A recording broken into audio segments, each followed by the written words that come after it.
Welcome to Kenton Teaches. Enjoy the video. You begin by importing and organizing assets because efficiency matters. Once done, make a 1920 x 1080 30 fps composition and place your logo, shapes, and footage on separate layers so you can animate non-destructively. You should trim and label each layer now. It speeds iteration.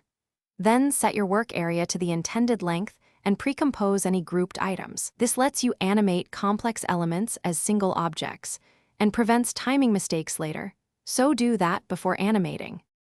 Now you animate. Start with primary motion, position, and scale, because that defines timing. Once the primary moves feel right, add secondary actions like rotation, opacity shifts, and subtle scale overshoots to sell realism. Use parenting to annul for complex group moves and apply easy ease on keyframes, then refine curves in the graph editor so motion feels organic. Make use of motion blur and a single wiggle expression for natural variance. Because you layered actions, you control depth and rhythm without chaotic keyframing. To finish, polish timing and color. Adjust curves, add subtle sound hits, and enable motion blur for realism. Once satisfied, set render settings, use H.264 for web or ProRes for masters, and Q and media encoder so exports don't bog your machine.